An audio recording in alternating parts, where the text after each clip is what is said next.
from Glencoe's World Mythology, an anthology of the great myths and epics by Donna Rosenberg.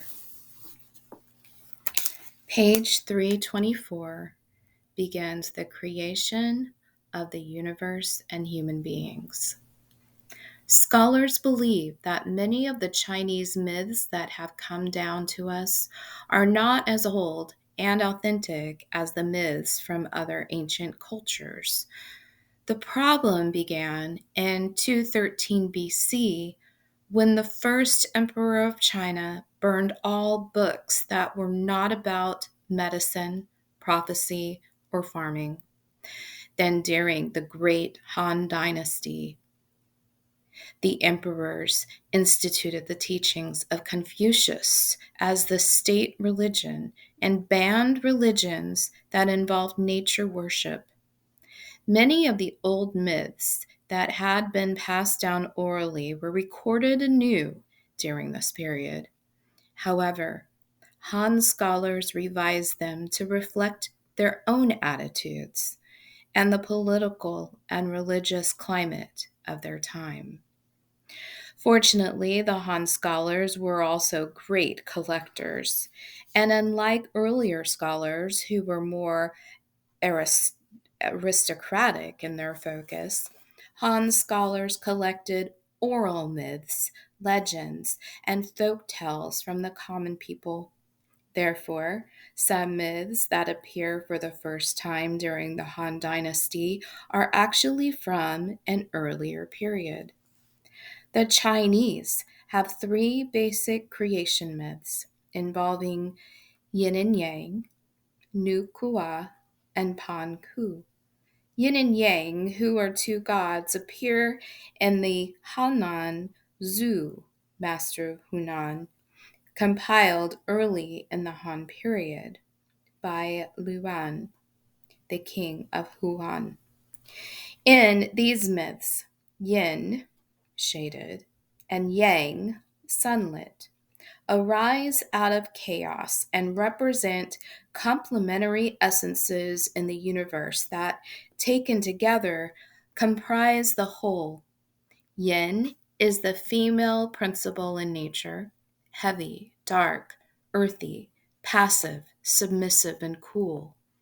Yang is the male principle, light, bright, celestial, active, aggressive, and warm. Just as male and female unite among humans, so the sun, a god representing the qualities of Yang, marries the moon, a goddess representing the qualities of Yin. Even earth, Yin, and heaven, Yang, represent complementary aspects of the whole. In her earliest form, Nukua is a great goddess or mother goddess who functions as an independent divinity.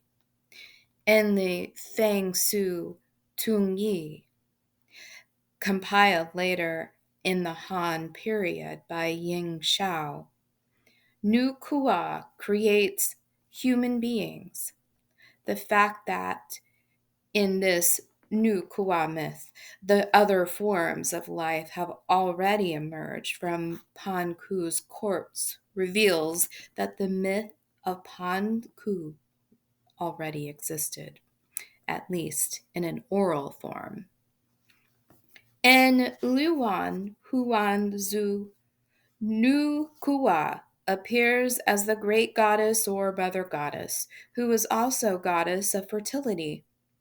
In this myth, the second of China's four flood myths, Nu Kua repairs all the damage caused by Kung Kung, a primeval warrior god.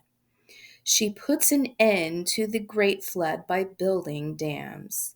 She also restores the damaged universe by repairing the sky and its supporting columns. Moreover, like the great goddess in other matriarchal cultures, she rides in a dragon drawn chariot. Kung Kung is the principal character in the first China's flood myths. However, in the myth of Na Kuwa that appears in the Hananzu, his role in causing the flood forms the setting for Nukua's drama. Pan Ku, coiled antiquity, a semi-divine giant, is the principal character in the two most detailed of the existing Chinese creation myths. Both myths were originally compiled by Su Zheng, who lived in southwestern China in the period of the Three Kingdoms, 3rd century AD. These male dominated myths soon became the authoritative Chinese version of creation. In Su Cheng's Sanwu Li Qi historical records of the three sovereign divinities and the five gods, Pan Ku creates order out of chaos by separating the sky from the earth. Given Su Xing's location, this myth may have reached China by way of Central Asia and then Tibet. The second part of the Pan Ku myth appears in Su Xing's Wu Yun Li Nian Qi, a chronicle of the five cycles of time. Here, Pan Ku's death preserves and increases the order that he earlier established.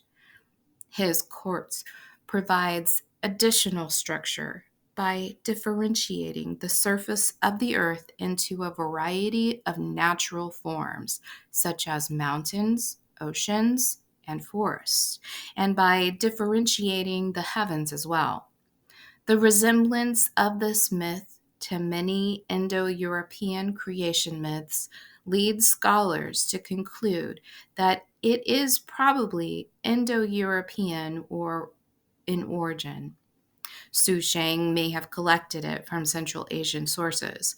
However, it is also similar to the ancient Near Eastern myth of Apsu and Tiamat. Page 325. The creation of the universe and human beings, yin and yang, and the creation of the universe. In a time long past, before heaven and earth came to be, there was only chaos.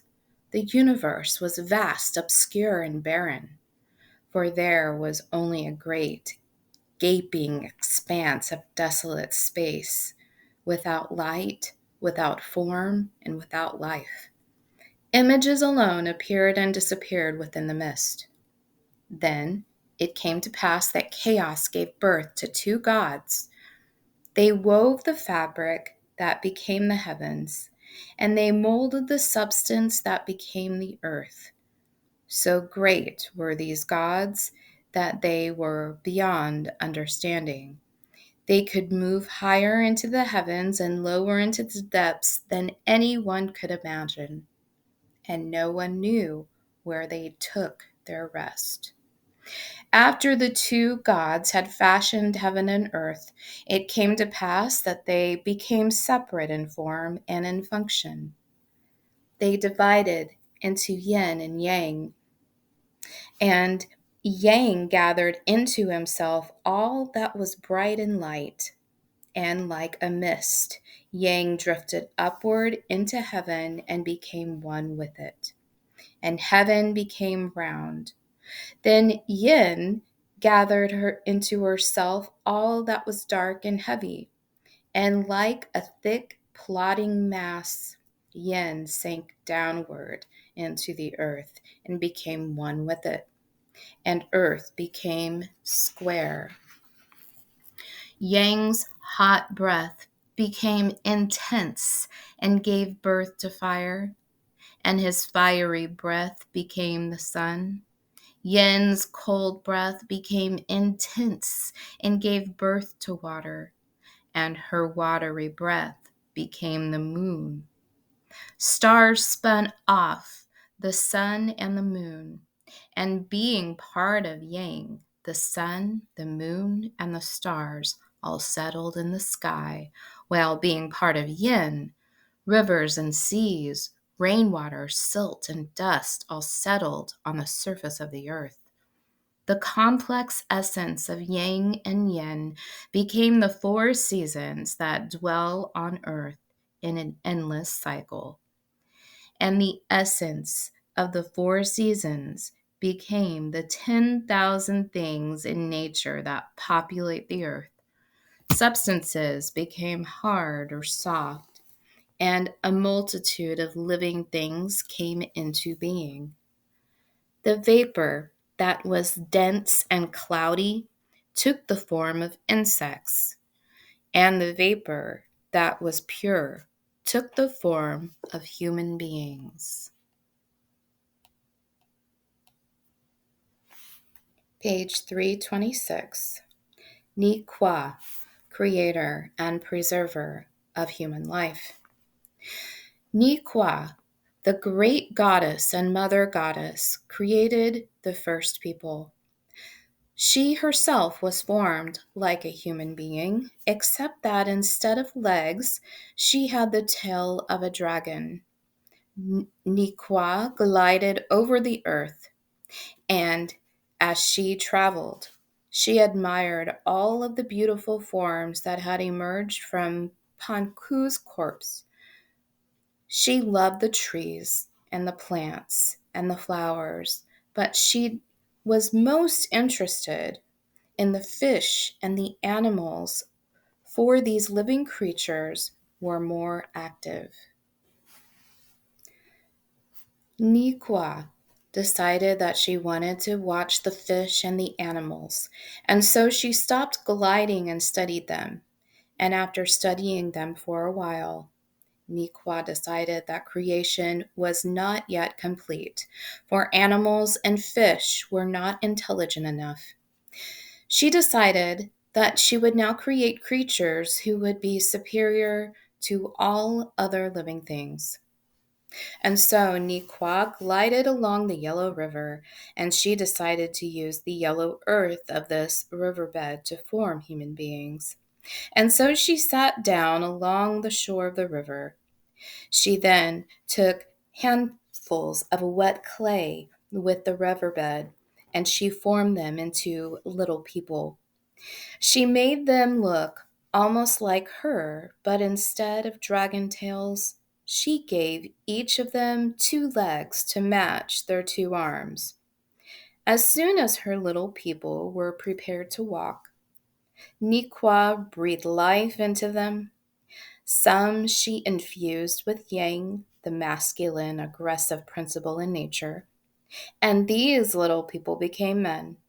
Others she infused with yin, the female, submissive principle in nature, and these little people became women. Ni Kwa worked quickly, but it was very hard work. And so, after a while, she became too tired to continue to fashion people one at a time. She decided that she would try to find a way to create her little people faster and more easily.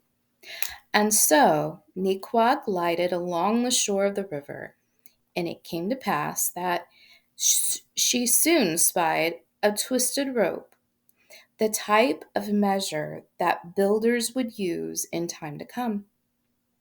Ni Kwa studied the rope, and she decided that it would help her make her little people faster and more easily. And so Ni Kwa picked up the twisted rope. She held onto one end, but she placed the rest of the rope on the wet clay of the riverbed. Then she rolled the rope around the wet clay, and as she turned it, Ni Kwa was delighted to see that, as she had hoped, the wet clay was sticking to it. At last, the upper end of the rope was completely covered with wet clay. Ni Kwa then lifted the rope off the riverbed, and she took it over the shore.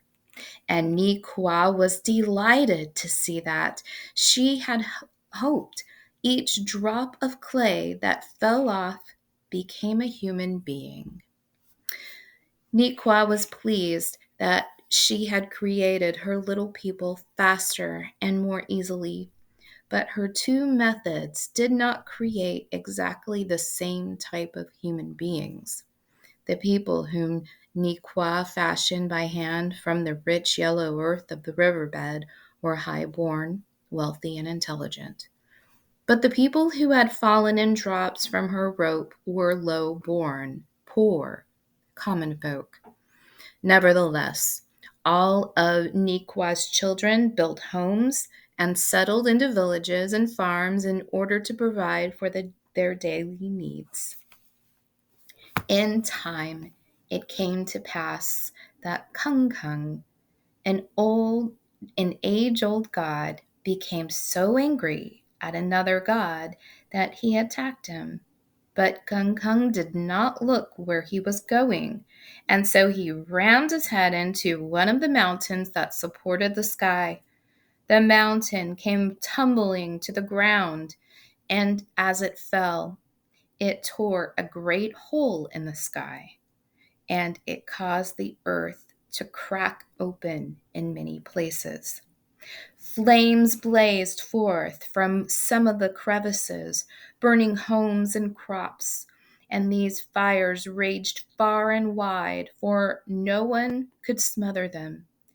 Rivers overflowed their banks, and torrents of underground water gushed forth from other fissures. These surging waters flooded the land and created a vast sea where once there had been villages and farms, for no one could provide a drain. Now everything was at the bottom of the sea, and the few animals and people who remained alive could find nothing to eat. And so it came to pass that starving animals became ferocious and feasted on whatever people they could find. Meanwhile, starving birds of prey swooped down from the heavens. They grabbed all who were old and weak in their talons, and then they carried them off to their nests. No one could stop them. Nikwa watched in horror as hundreds of her little people starved to death or drowned. She decided that she had to act quickly if she hoped to save any of the children she had created. And so, first, she set fire to the reeds that grew beside the river. She then stuffed their ashes into the burning cracks in the earth to smother the raging flames. Next, Nikwa piled up more than reed ashes to form dikes. These dams forced the swift flood waters to seep into the earth and to flow in controlled river channels. And so it came to pass that Nikwa's children returned to their farms and villages, for they would resume their daily occupations. Then Nikwa glided over the Yellow River and chose a number of stones in 5 different colors. She melted them in a forge and covered the hole in the heavens with them. Next, she removed the 4 legs from a giant tortoise and used one at each corner of the earth as an additional pillar to support the sky. In this way, Nikwa repaired the devastation that Kung had so thoughtlessly created. But she knew of no way to raise the northeast corner of the earth on which the 5th pillar had fallen. And so, from that day to this, the land is lower than the rest of China, and the rivers flow eastward across that land into the sea. Nikwa continues to watch over her children. Her swift-winged dragon pull her thunder chariot through the heavens and bring forth the rains that nourish all that grows upon the earth.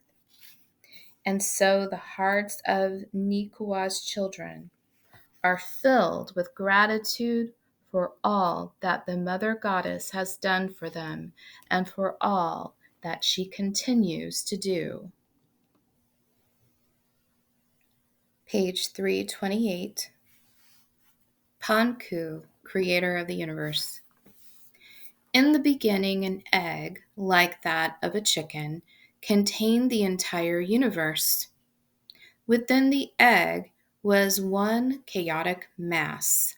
Heaven and earth were identical, and all was always dark, for neither the sun nor the moon existed. From within this dark mass, Panku, the first living being, was formed. Then, finding himself alive in darkness, encased within an egg, and surrounded by chaos, Panku decided to bring order into the universe. First, he broke open the world egg. Yang, the lighter part, rose and became the heavens, and Yin, the heavier part, sank and became the earth. Panku tried to stand upon the earth, but the heavens pressed heavily upon his head. He realized that no life would ever be able to exist on earth if the heavens were not high in the sky. And so he sat down and thought about how to solve this problem.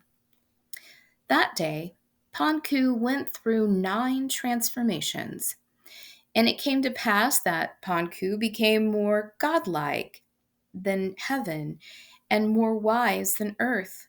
He decided that the only way living objects and creatures would form and survive upon the earth would be if he held up the sky.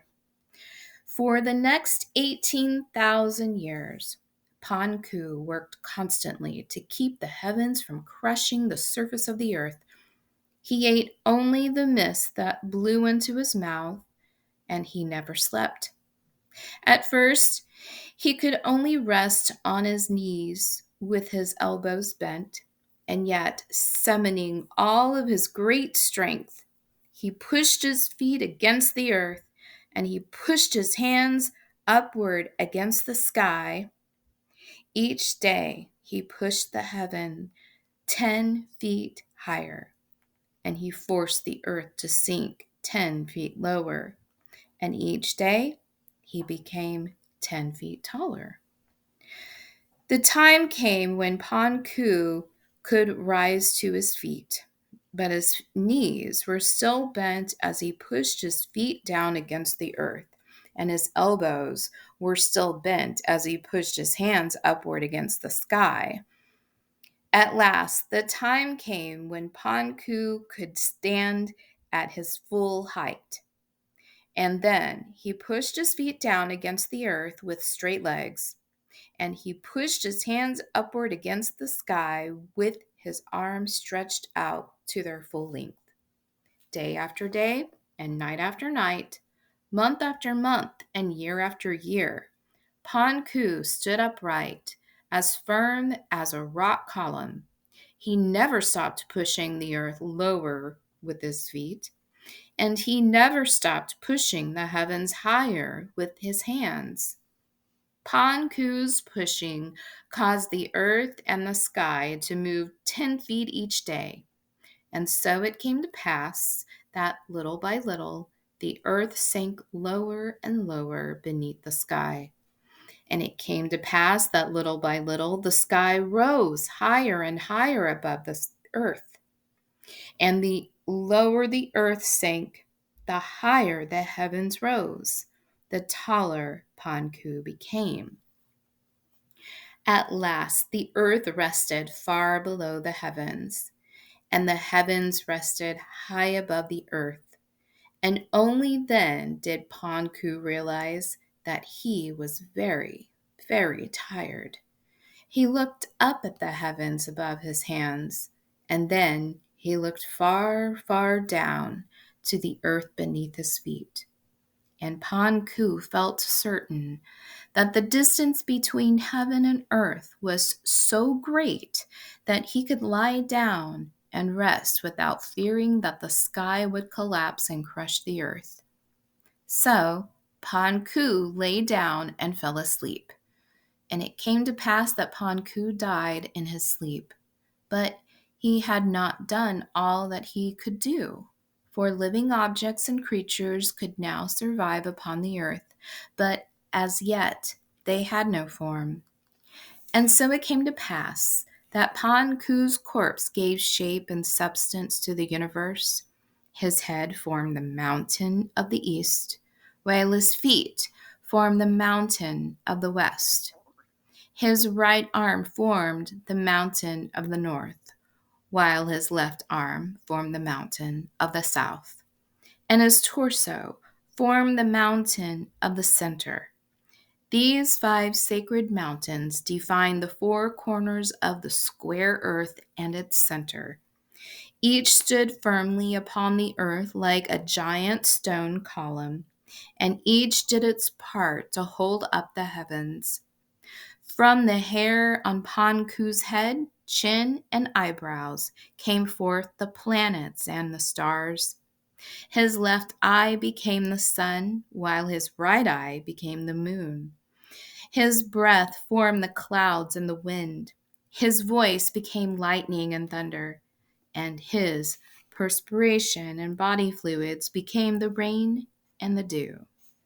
Panku's flesh formed the soil of the earth, while his blood and his semen became the oceans and rivers that encircle us. His veins and muscles gave shape to the earth's surface. His teeth and his bones formed rocks and minerals, while his bone marrow became jade and pearls. From the hair on his body came forth trees, plants, and flowers. Then the wind that had come forth from Panku's breath blew upon the mites that lived on his skin, and these mites became fish, animals, and the black-haired people. Thank you for listening.